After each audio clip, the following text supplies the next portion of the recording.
Okay, so there's a lot of talk right now, isn't there, about the direction of U.S. democracy, particularly looking at the Trump administration. Yeah, definitely. Questions are popping up everywhere about how institutions are holding up and, well, whether there's a sort of deliberate push to consolidate power. Exactly.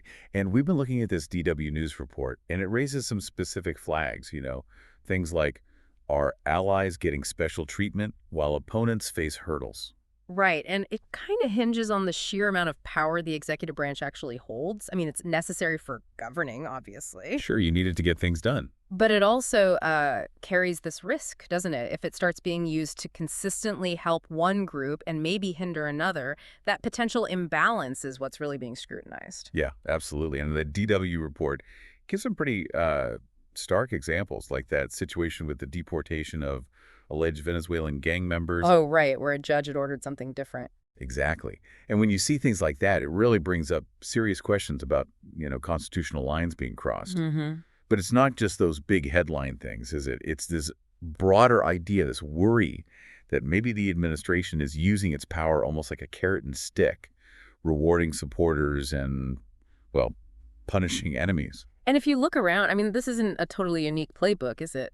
The report itself points towards Hungary under Viktor Orban. Ah, yeah, they mentioned Orban. Things like, government contracts going to buddies, putting pressure on judges, media feeling intimidated. Even closing universities, wasn't that mentioned? Yeah, those are all tactics that if you use them consistently, they can really start to erode the democratic foundations bit by bit.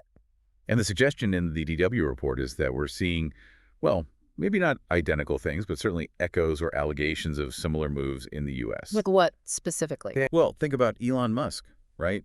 He's a big contributor, gets praised publicly, and then suddenly the Justice Department is looking into attacks on Tesla as uh, potential domestic terrorism. Interesting timing. And Yeah. then there's the talk about restructuring government, not literally Musk's Department of Government Efficiency idea, apparently. Right. That wasn't official. No, but through, firings or maybe closing down parts of agencies that some conservatives see as woke or ideologically opposed, like foreign aid or consumer protection.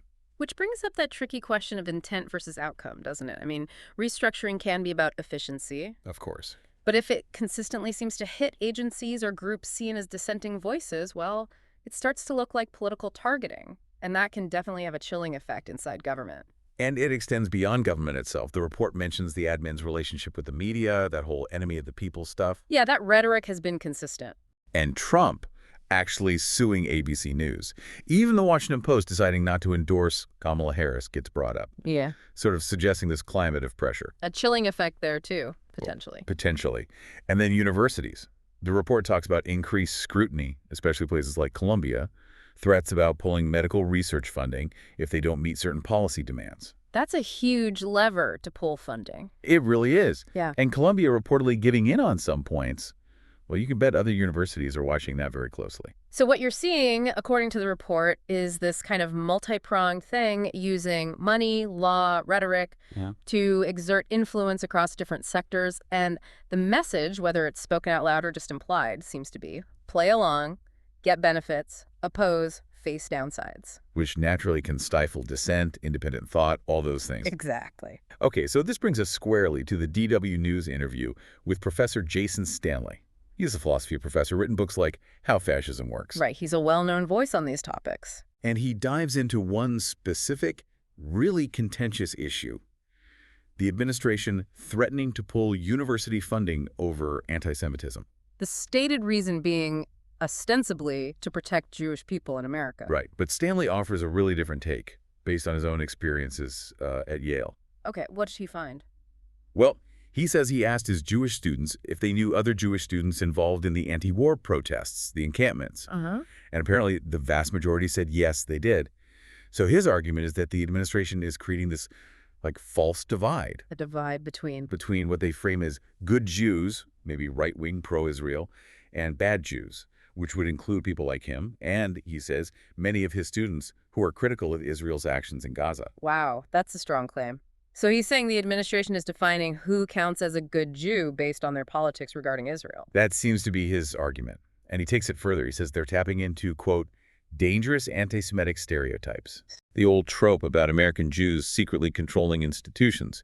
He thinks by making it seem like there are negative consequences for criticizing Israel, the administration is actually fueling anti-Semitism. So weaponizing the issue? Yeah, he uses the phrase sledgehammer of fascism, essentially arguing they're using Jewish people and the real issue of anti-Semitism for political gain. That is deeply concerning. The idea that instead of tackling anti-Semitism, it's being exploited in a way that could actually make it worse. And create divisions within the Jewish community itself, potentially. And those reports about Colombia giving in to some demands because they feared losing funding, that really highlights the pressure Stanley's talking about. Absolutely, and Stanley is very blunt about it. He basically says a university that caves to those kinds of demands stops being a real university. Because it compromises free inquiry. Exactly. Free inquiry and critical inquiry, he says.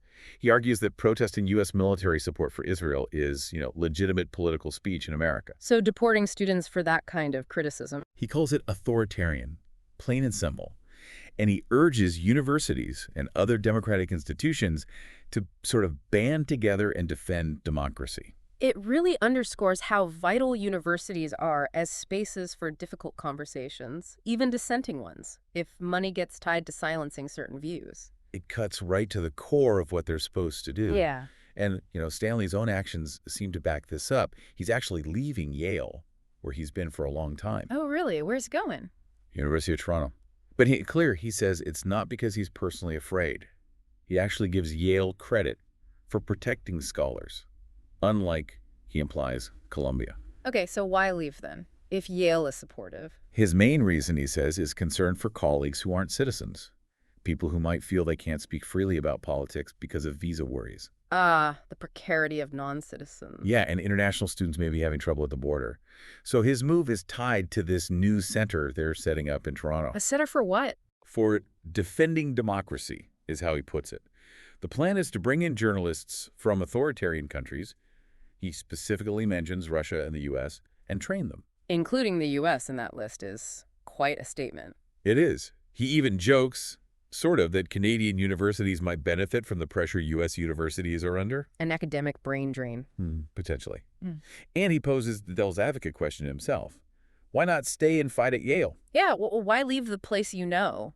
His answer is interesting. He says it's easier to defend Canada than it is to defend Yale, meaning by moving, he can focus on the bigger fight for democracy without his own institution constantly being under attack. So tactical relocation, in a sense. Kinda. He acknowledges it's a privilege, academia being a meritocracy and him getting this offer. But he also says, quite directly, that the U.S. is getting to be a scary place generally. And he sees Toronto, the university there, as a potential haven. And this seems important. He insists he's still committed to fighting for American democracy, just from a different location. It really throws into sharp relief the responsibility institutions have to protect that freedom of thought, doesn't it? If scholars feel the need to leave. It sends a signal.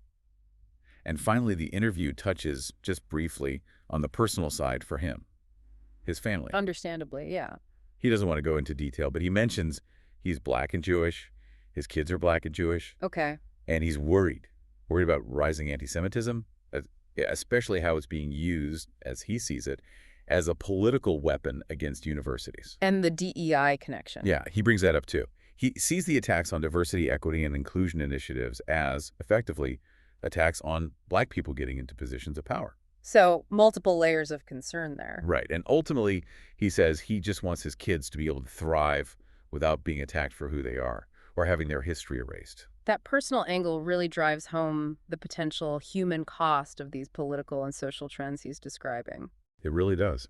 So wrapping up this deep dive, looking at the DW report and Professor Stanley's interview, what really stands out are these serious concerns about U.S. democracy under the Trump administration. Yeah, these alleged tactics, consolidating power, maybe targeting opponents, the pressure on institutions like universities. And that whole deeply troubling issue of weaponizing anti-Semitism, according to Stanley. Right.